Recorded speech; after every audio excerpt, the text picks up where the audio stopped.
प्रणाम, नमस्कार। सबको यथोचित अभिवादन। आए दिन और लगभग रोज ही पूरे देश में चर्चा रहती है, हिंदू खतरे में है, हिंदू को खतरा है। चाहे राजनीतिक गलियारों में जाइए, चाहे देश के किसी भी सामाजिक दायरे में बात करिए, किसी भी समाज में उठिए बैठिए, चर्चा का विषय हो जाता है, हिंदू खतरे में है। और भांति भांति के सोशल मीडिया में पोस्ट देखने को आपको मिलेंगे। हिंदू खतरे में है, इस पर चर्चा बहुत ज़रूरी है। ये खतरा वाजिब है, सही है, या ये कल्पित है, काल्पनिक है, यह वास्तविक है। इसका विश्लेषण आप करेंगे, जरूर करेंगे, करते होंगे। आइए इसको संक्षेप में हम भी आज चर्चा में लें।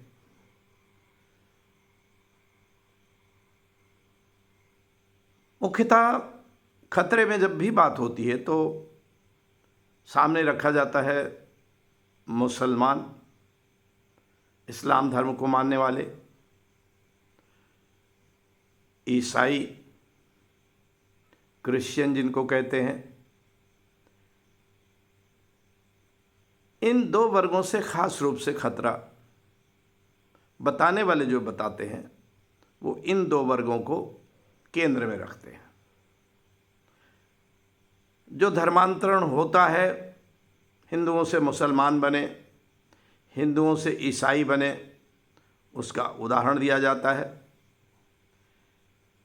मुसलमानों की बढ़ती हुई आबादी का उदाहरण होता है। ये भी होता है कि भारत का बंटवारा हुआ, पाकिस्तान बना, फिर बांग्लादेश बना।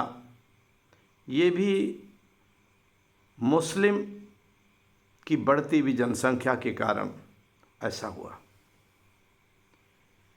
भारत के अनेक राज्य हैं जहां ईसाई भारी संख्या में हैं।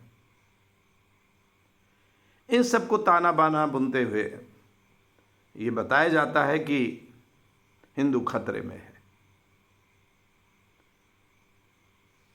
लेकिन चिंतन आवश्यक तब हो जाता है जब हम ये जानें कि अगर खतरा है तो किससे है, क्यों है और कैसे है। तर्क बहुत ज़रूरी है समझने के लिए, तथ्य बहुत ज़रूरी हैं समझने के लिए, आंकड़े बहुत ज़रूरी हैं समझने के लिए। आज हम 2022 में रह रहे हैं। 2022 में भारत में जनसंख्या अगर धर्मवार देखें तो हिंदुओं की जनसंख्या सर्वाधिक है और बहुल जनसंख्या है, बहुसंख्यक है।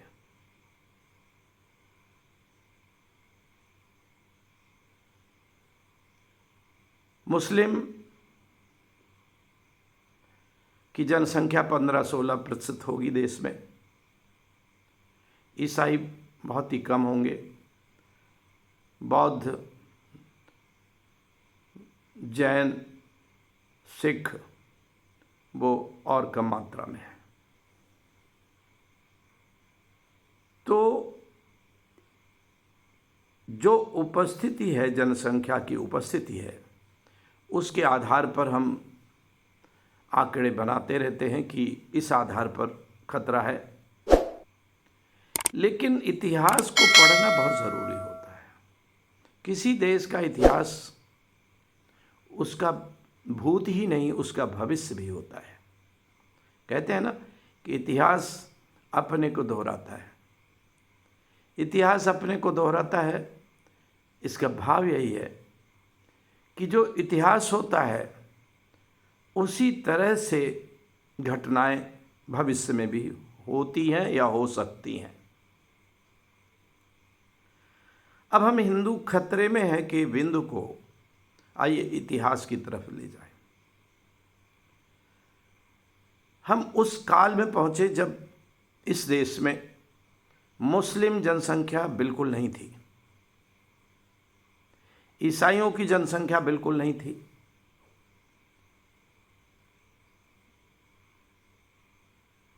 उस समय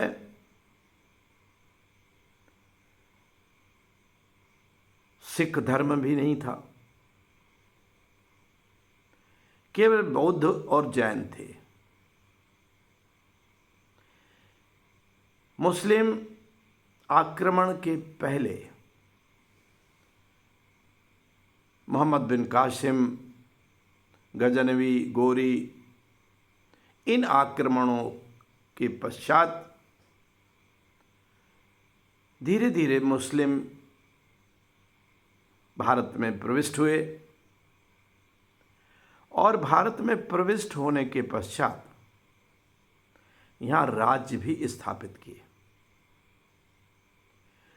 तो उस समय के इतिहास को देखिए तो हिंदू खतरे में अगर हुआ था, उस समय का जो भारत का निवासी था उसको खतरा हुआ था, तो सही है, उसको खतरा हुआ था, वो गुलाम हो गया था। वो जो मुस्लिम आक्रांत आए थे धीरे धीरे उनका गुलाम हुआ और सल्तनत काल जो मुस्लिम काल है, उसके बाद मुगल काल बाकायदा देश में सैकड़ों सालों तक राज्य रहा। इसके बाद जैसा कि इतिहास गवाह है, क्रिश्चियन आए और उनसे भी भारतीय हारे। तो खतरा हुआ था जो आज भी है कि चंद मुस्लिम आए, चंद ईसाई आए और उनसे भारतीय, उस समय के जो भारतीय अपने को हिंदू कह लें या भारतीय कहें, वे हारे।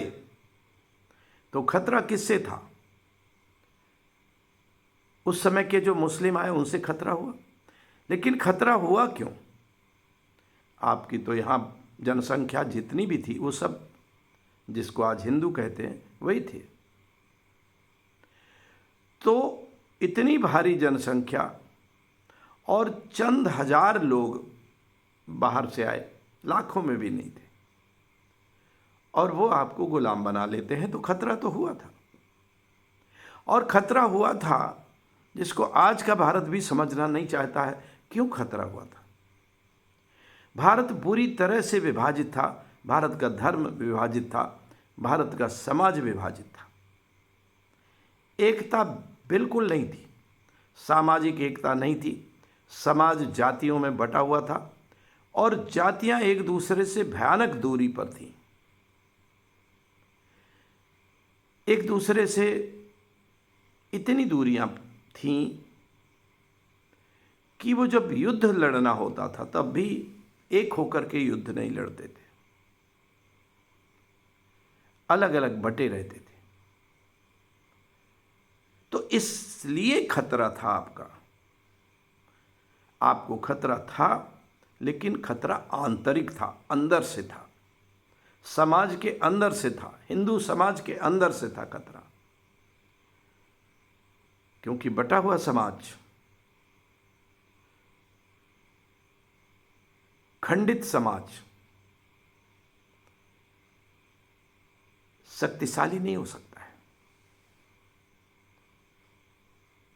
तो वो शक्ति नहीं थी इसलिए कि आप बटे थे। और बटे क्यों थे?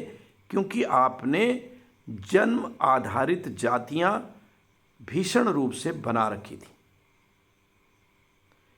और अगर इतिहास पढ़ें तो उस इतिहास में अगर उस समय का समाज शास्त्र देखें, सामाजिक दशा देखें, तो इतना बिखराव था, आंख बंद कर लें तो अलग बात है।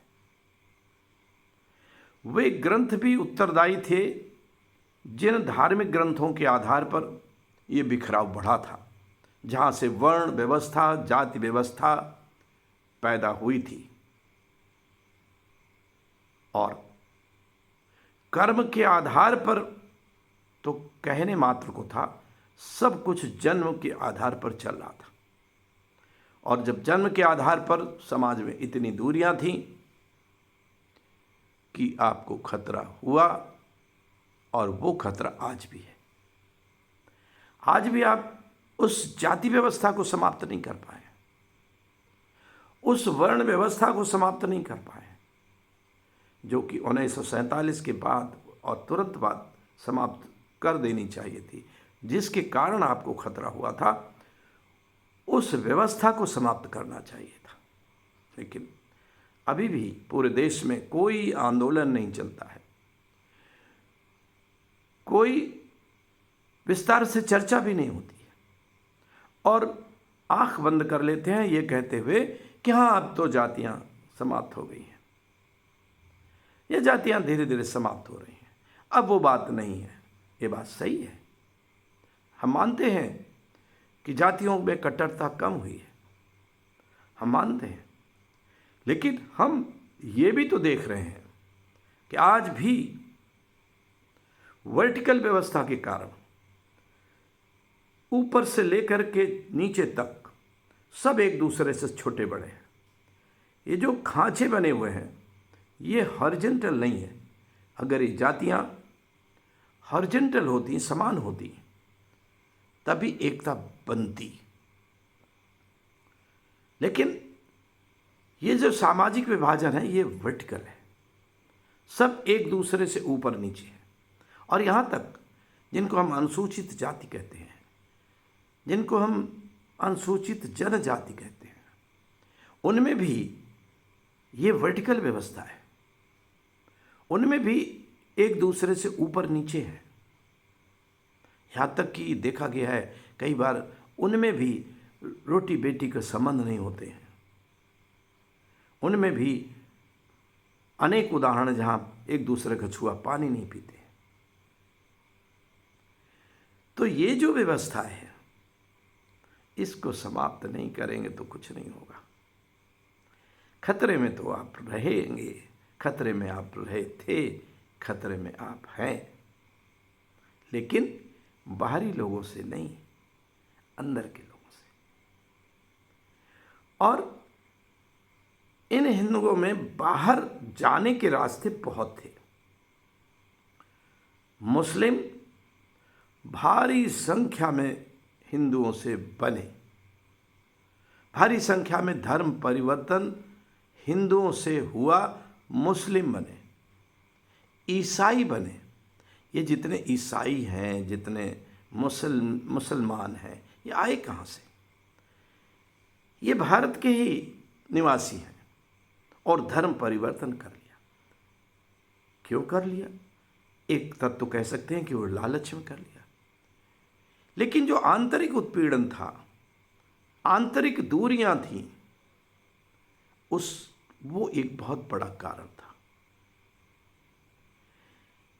आज भी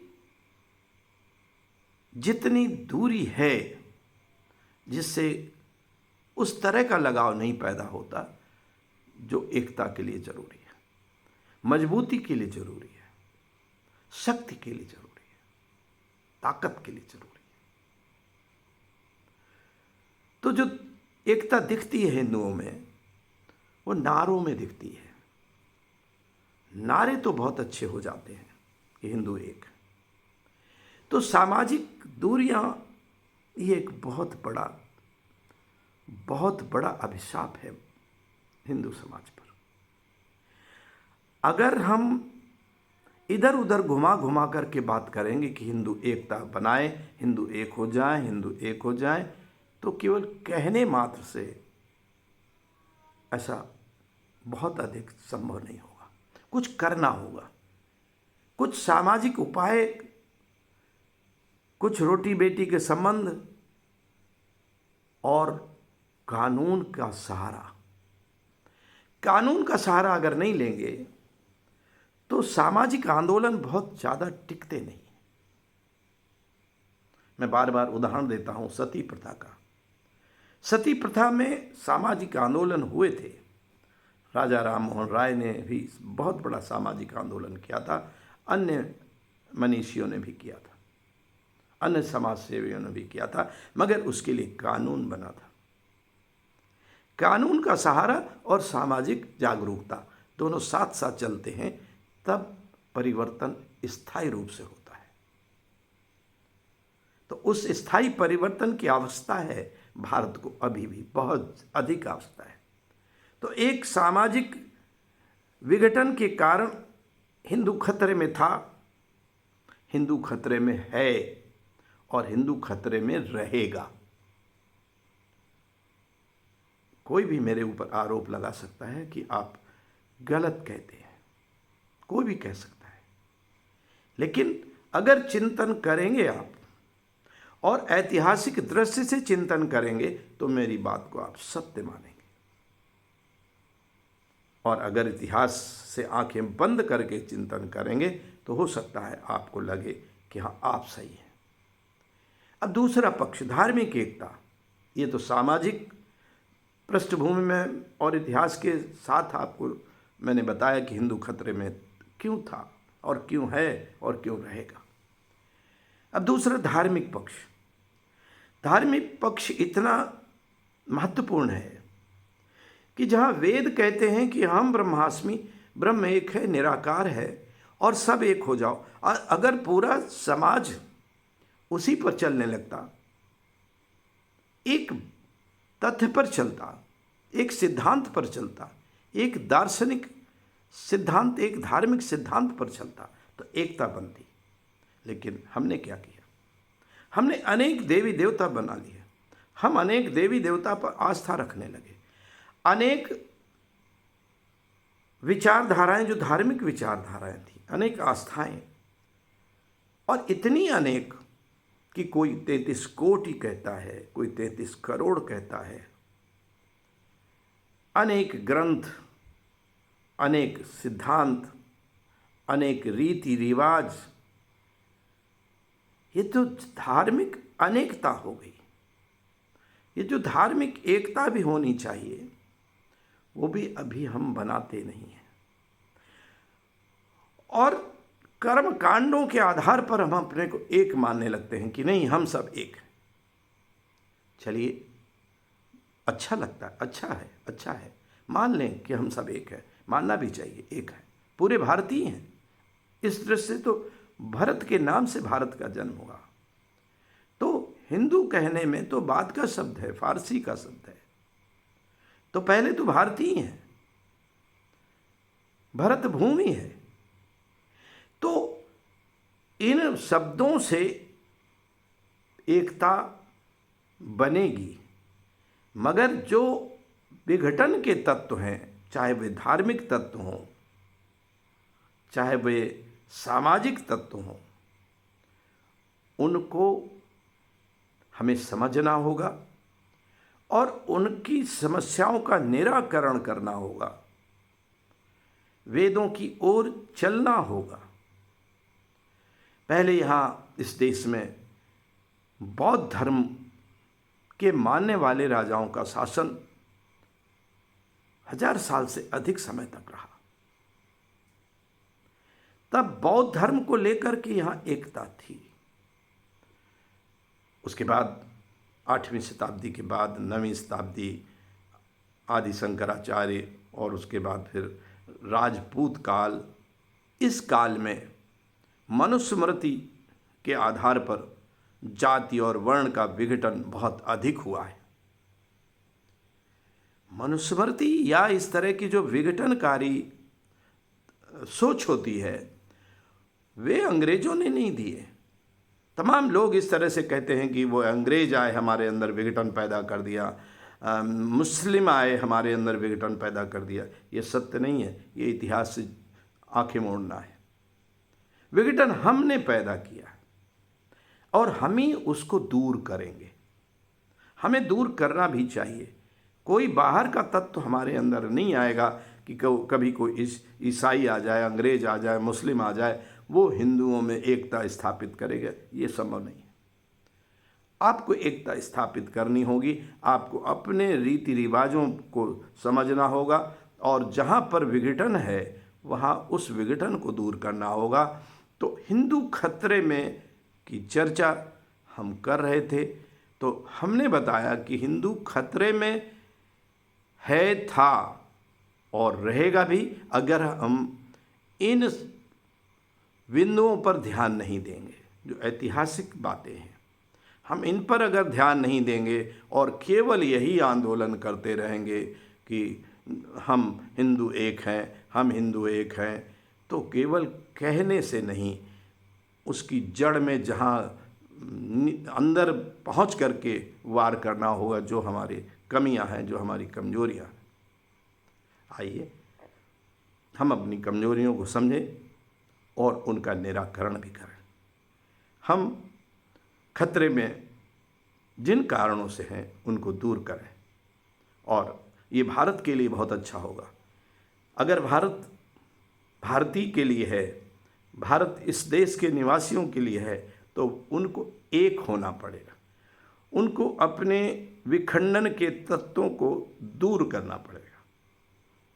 चलिए इतिहास पढ़िए, इतिहास के साथ संवाद एक दूसरे से करिए और फिर संसद में पहुंचिए, संसद में कुछ कानून बनाइए ताकि ये विघटनकारी जो भी हमारे अंदर तथ्य आ गए हैं, जो विघटनकारी तत्व आ गए हैं, उनको हम दूर कर सकें और हम कह सकें कि अब हिंदू खतरे में नहीं है, अब भारतीय खतरे में नहीं है, अब ये देश खतरे में नहीं है। एवं मस्त।